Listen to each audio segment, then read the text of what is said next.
Saudara-saudara, sekarang ini banyak orang bisa memberi contoh, tapi sedikit orang bisa menjadi contoh.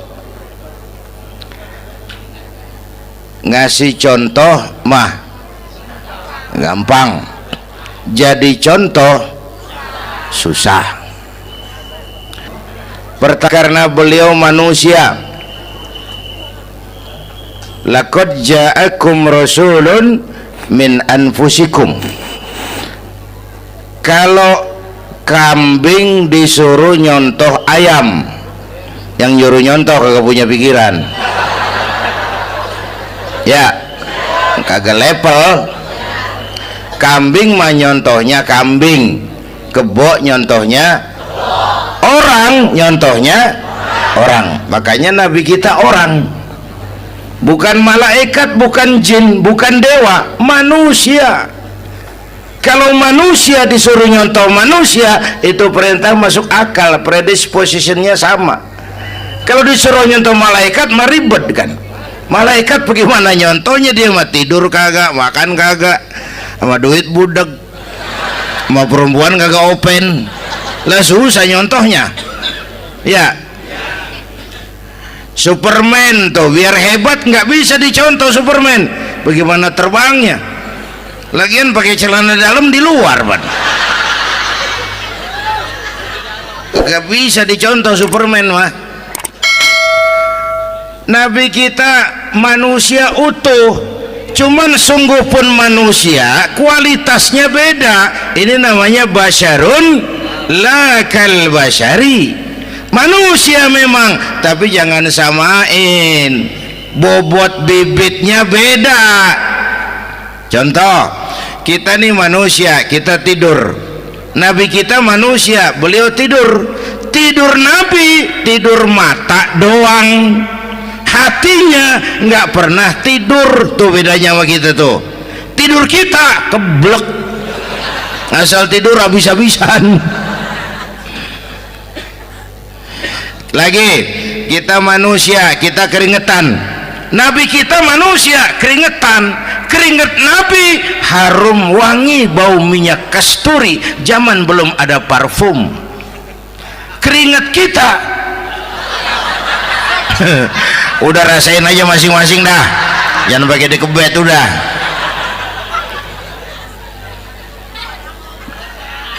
Contoh lagi, kita nih manusia nih, kita beludah nggak? Nabi kita manusia, beliau juga beludah. Ludah Nabi obat, ludah Nabi itu kan waktu mau hijrah kan sama Sayyidina Abu Bakar, sampai di Gua Sur, Sayyidina Abu Bakar bilang, saya turun duluan ke gua ya Rasul. Ngapain? Bersihin gua, takut ada binatang berbisa. Silakan turun. Sayyidina Abu Bakar bersihin gua, bener tuh, tangannya digigit kalajengking, sakit, ngebet, bengkak.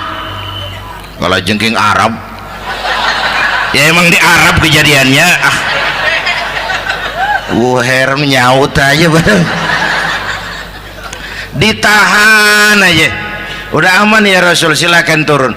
Lama-lama dalam gua berduaan kelihatan juga Sayyidina Abu Bakar mukanya pucat.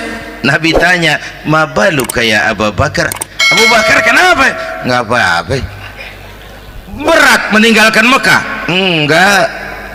Malas hijrah ke Madinah? Enggak.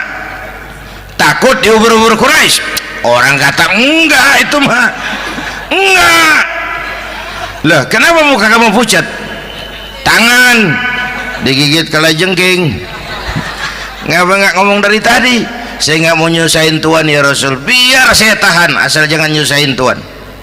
Jangan begitu kau. Sini tanganmu, diambil sama baginda Nabi. Bismillahirrahmanirrahim. Cuh, diludahin, ringkes, sembuh saat itu juga. Ludah Nabi. Pengen tahu kita yang ludahin, bengkak campur koreng.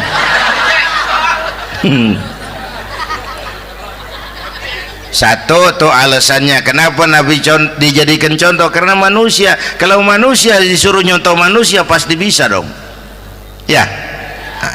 Yang kedua, karena tadi kata Bang Haji Oma, pribadinya itu pribadi yang multidimensi. Mau nyontoh apa? Pak, saya ini pengusaha Pak. Nabi umur 9 tahun udah ke Syria tuh, dagang lintas negara, Syam tuh. Saya jenderal Pak, Nabi mimpin tentara di medan perang Mas. Saya mau balik Pak, Nabi dakwah Bung. Saya guru Pak, Nabi ngajar Mas. Innama bu'istu mu'alliman, aku diutus sebagai guru, guru umat, guru bangsa. Saya politisi Pak, Nabi diplomat ulung Bung. Saya presiden Pak, Nabi mimpin bangsa dan negara Mas. Saya kepala rumah tangga Pak, Nabi punya anak bini Bang. Ayo lempengan mana dulu cari ngomong. Malah Nabi Isa tuh nggak bisa jadi contoh bagaimana membina rumah tangga bahagia.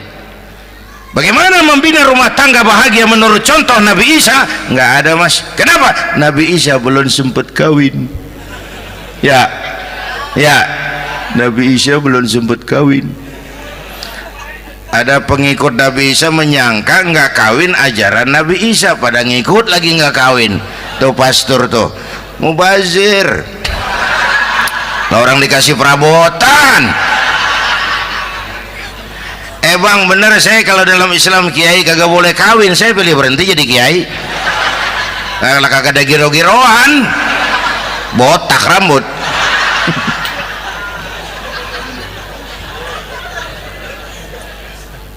Makanya Bang Haji Oma cerita poligami saya girang banget tadi.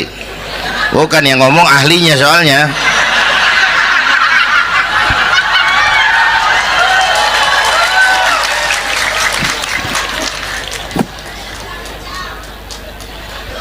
Dadah gitu aja deh ya.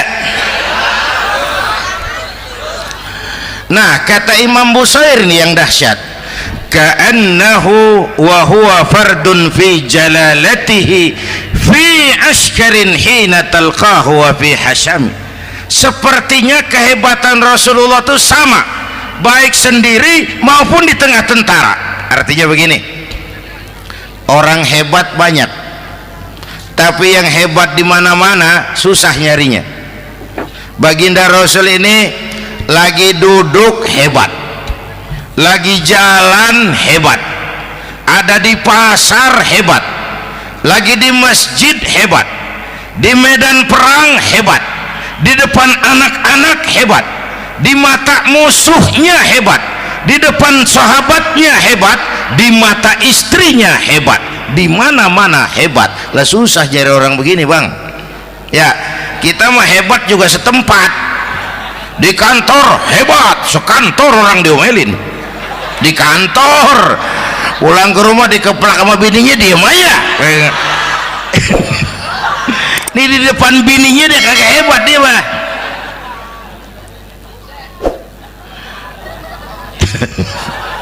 Oke, lalu kalau begitu soalnya apa yang mau kita contoh? Saya sampaikan 3 aja.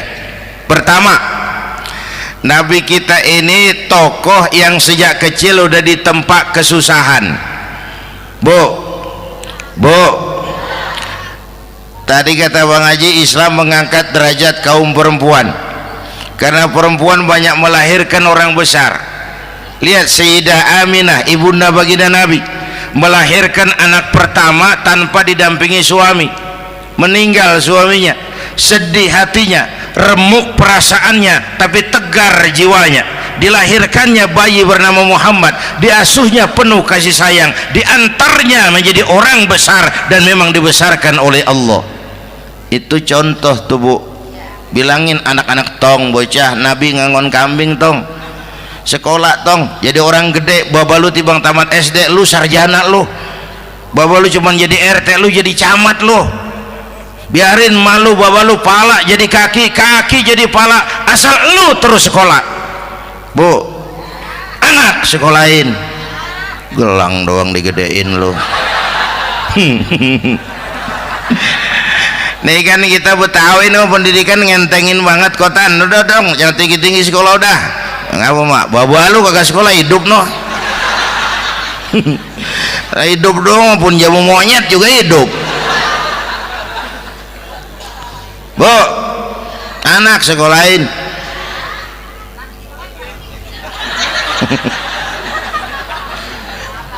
Mahatma Gandhi, kecilnya begeng, ceking, cacingan, leatim. Emaknya tuh, Gandhi sekolah nak, Gandhi belajar nak, Gandhi jadi orang besar nak.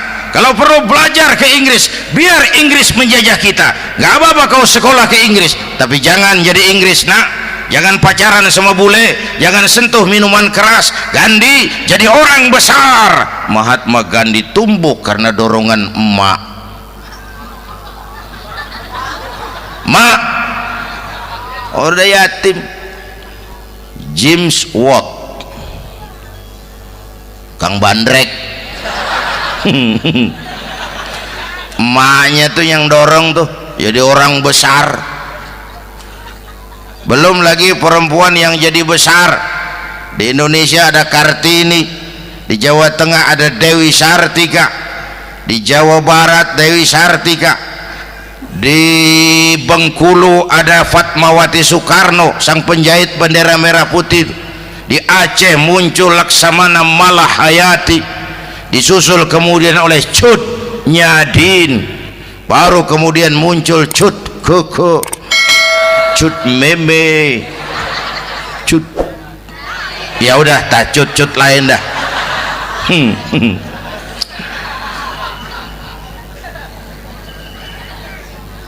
Nabi ke remajanya nggak dikolokin, tegar, tahan bantingan, nggak cengeng.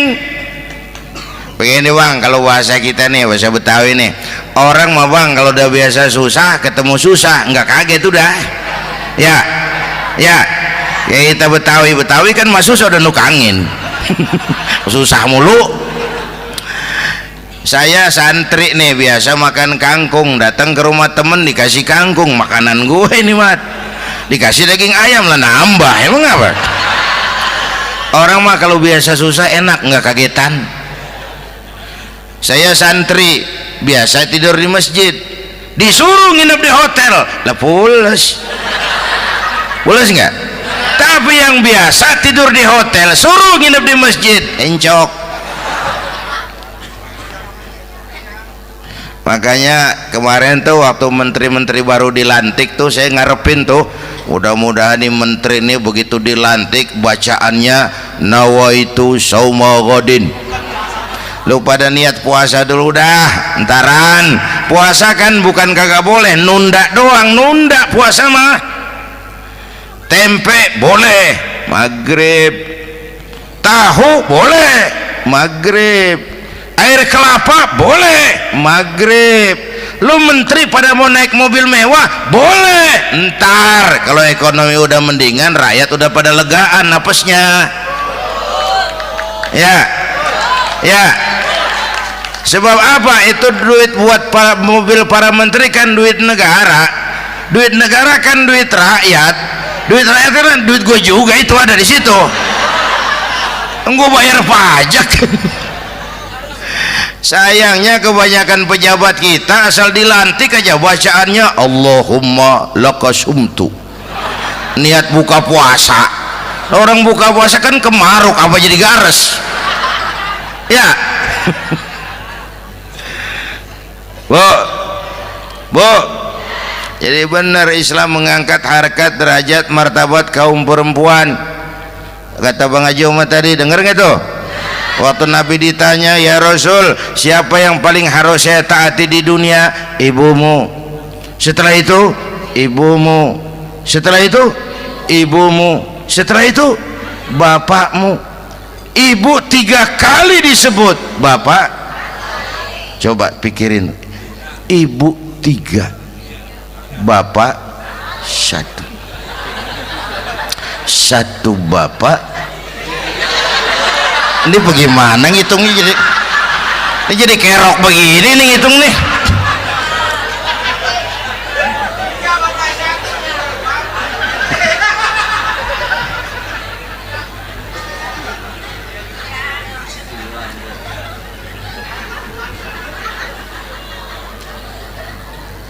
Jangan takut ngadepin susah. Hidup nih keras, kerja keras, perseringat banting tulang. Ya Bu. Satu. Yang kedua, contoh dari Nabi, orang yang paling bersih hatinya Rasulullah, orang yang paling baik akhlaknya Rasulullah, orang yang bahkan sudah dapat jaminan ampun dari segala dosa Rasulullah. Tapi orang yang kalau sholat malam sampai bengkak kakinya karena rajin sujud Rasulullah. Aspek ibadah apaan? Hei, diam-diam giliran gue ini ngomong.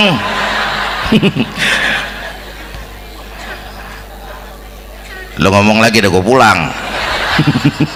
Canda neng. Udah gantian ya. Ya. Apaan urusan? Orang yang dosanya udah dapat jaminan ampun, kalau sholat malam bengkak kakinya karena rajin sujud.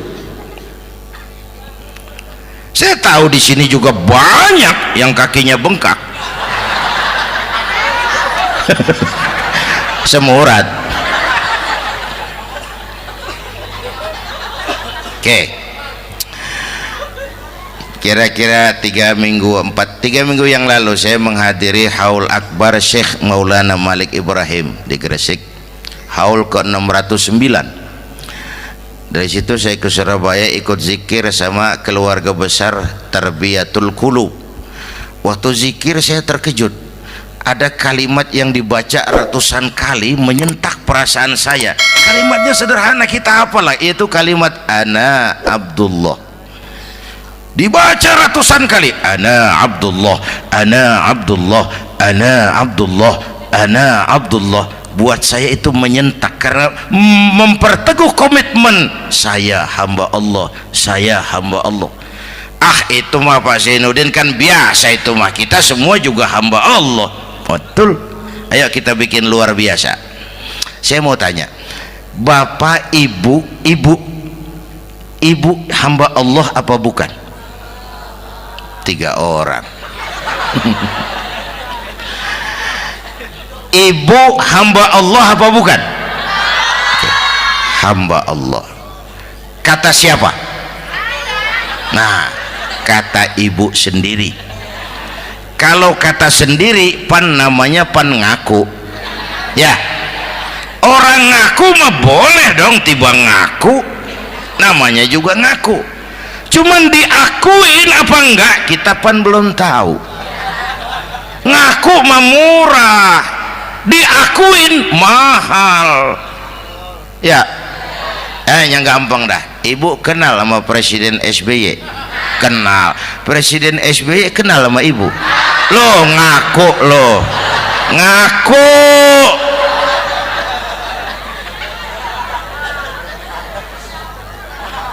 Saya hamba Allah, kata saya. Berapa banyak orang mulutnya hamba Allah, perbuatannya menyatakan dia hamba dunia, hamba harta, hamba jabatan, hamba setan, budak nafsu. Nggak sesuai ucapan sama perbuatan. Yuk jadi hamba Allah yang beneran. Jangan separuh-separuh. Kita mapan asal sakit mah hamba Allah. Ya Allah, ya Allah, lagi sakit, sehat ya dikit, keder, nyari masjid nggak ketemu.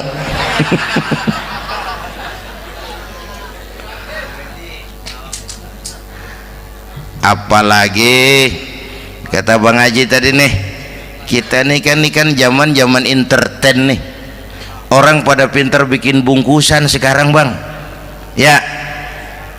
Abad entertain, orang pada bangun pencitraan. Tadi itu kiai sama dukun tipis bedanya. Dukun pada pasang iklan sekarang, ketik reg. Waduh, sampean lahir hari Selasa, nggak cocok di air, ono di hutan sono. Larang udah dagang es jadi berhenti, nggak cocok di air.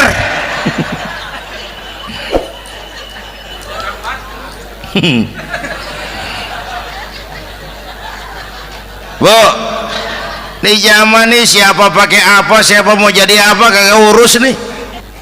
Bapak Ibu hadirin yang saya hormati, dan masyarakat kita ini kayak daun kering. Tahu daun kering? Gampang dikumpulin, susah diikat, berisik, gampang dibakar. Tuh daun kering. Penyakitnya kutil, kurang teliti, cepat heran, gampang kagum. Cepat heran, gampang kagum.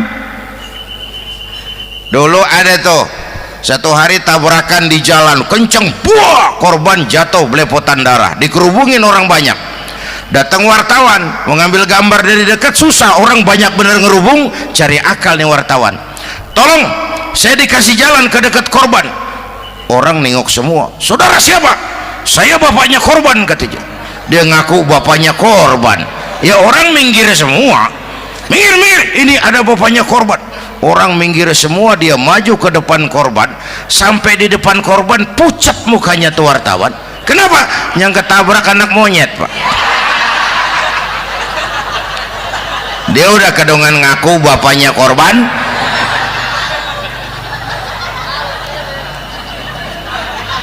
Bu, ini cerita pendek tapi pesannya lumayan nih. Kalau belum kenal bener mah jangan buru-buru ngakuin, ya. Dia kagak tahu yang ketabrak siapa, main ngakuin aja, saya bapaknya korban. Lu makan lu jadi bapak monyet sono lu. Makanya jagain kampung kita nih, jangan kemasukan yang aneh-aneh, ya. Nabi palsu, aliran aneh, ya ini bid'ah, itu bid'ah kuno yang kayak begitu. Capek kita ngurusin begitu, udah kelewatan, ya. Yang tahlil terusin, yang kagak suka nggak apa-apa, cuman jangan ngomelin yang tahlil. Orang tahlil juga pakai dalil.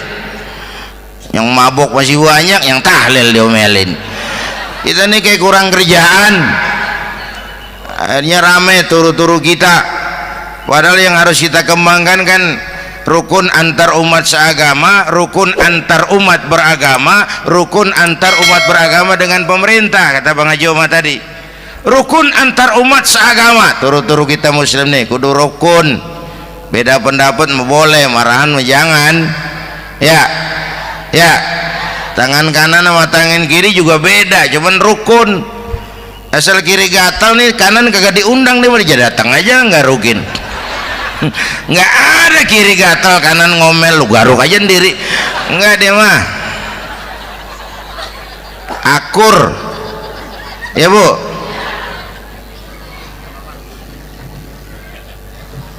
Yang kedua rukun antar umat beragama.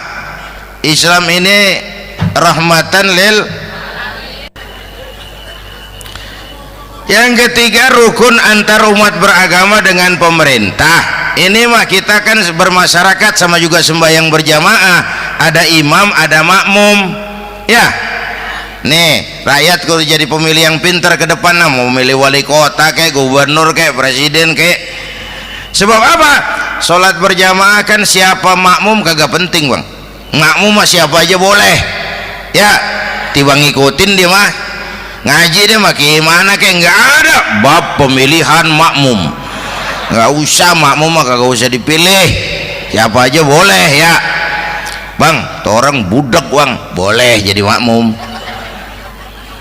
Bacanya kagak fasih, boleh jadi makmum.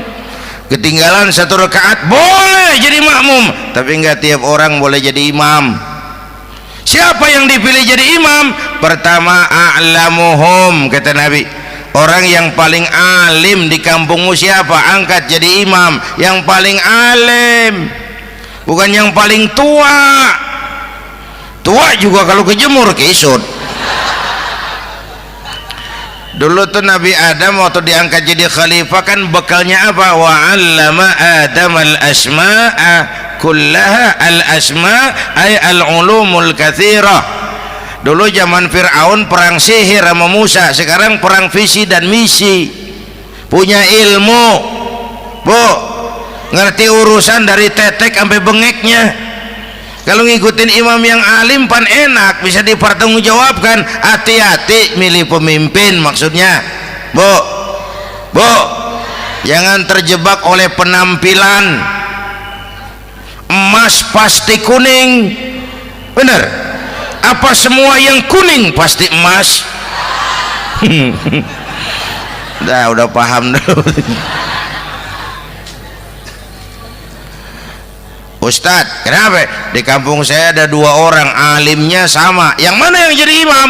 Afsahuhum, yang lebih fasih lidahnya. Yang satu alim pelok, yang satu alim kagak pelok. Nah, yang kagak pelok suruh jadi imam. Kenapa? Nggak sah orang fasih bermakmum kepada imam pelok. Ustadz, imam pelok, makmum pelok semua. Sah. Namanya kampung pelok, biarin. Susah diurusin udah itu. Apa sih artinya fasih? Yang enak deh, nyambung. Pegel kalau punya pemimpin kagak nyambung sama rakyat. Ya, rakyat mau yang ngidul deh ngalor, rakyat mau yang ngulon deh ngetan. Lah kan capek rakyat, kagak nyambung. Makanya kalau jadi imam pesan Nabi, idza amma ahadukumun nas falyukhaffif. Kalau kamu jadi imam, ringankan sholat kamu. Itu makmum nggak sama kekuatannya. Jangan panjang-panjang kalau jadi imam, kudu tahu keadaan makmum. Tuh makmum ada yang udah tua rentak, diri aja udah gemeter. Ada yang punya darah tinggi, kalau sujud kelamaan palanya ngebet. Ada yang udah janji tuh makmum habis sembahyang mau terima duit. Kalau imam kelamaan, kalau sodan makmum. Ya, nyambung. Jangan udah diangkat jadi imam saenake dewe. Salat isya berjamaah, rakaat pertama selesai Fatihah Yasin. Makmum ikut mengikut, cuman bari ngancem. Besok gua tawiatin balik lagi udah. Kagak nyambung. Kalau nggak nyambung tuh capek, Bu.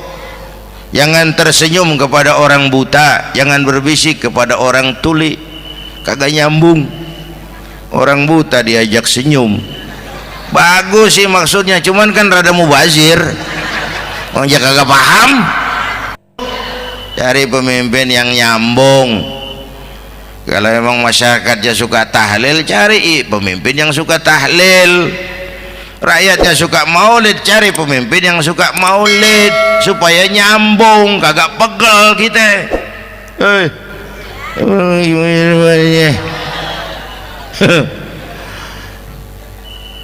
Bapak Ibu hadirin, saya balik urusan kita. Nyontoh Nabi ibadahnya luar biasa. Bu, kita ini perlu Allah. Kita ini perlu Allah. Semua kita perantau di bumi Allah ini. Perantau pasti pulang.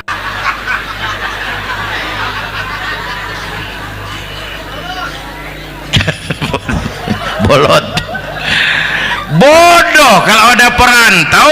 Dia sadar dia perantau tapi nggak pernah mikirin pulang. Lebih bodoh lagi mikirin pulang tapi nggak nyiapin bekal.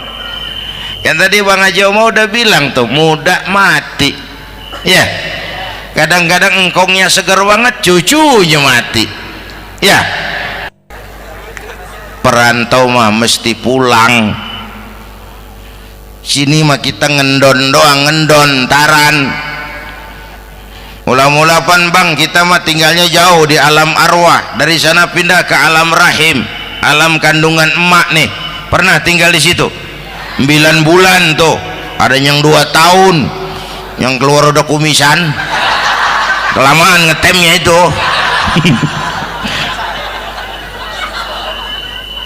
Dari sisi ini mau pantas ibumu, bapakmu, karena alam rahim, fisik dan psikis emak lebih capek dari kita bapak. Kita mah orang laki mah, kita mah pan investor gitu mah, nanam modal doang. Yang ngolah pabrikan emak tuh ya mak. Pabrik. Anak-anakku remaja, pemuda yang hadir, Masya Allah, emakmu, emakku, emak kita semua nih, dari mulai ngidamin kita udah kita seksa nih mana. Dari mulai ngidamin kita udah kita seksa emak nih, muntah nggak urus. Mending ada yang dikeluarin mah enak, lega. Ini kagak ada apa-apanya. Bener mak. Yang dipengenin yang kagak musim, lah kan setengah mati lagi urusan. Tengah malam pengen megang pala kereta, lu jorok bener lu, gue heran.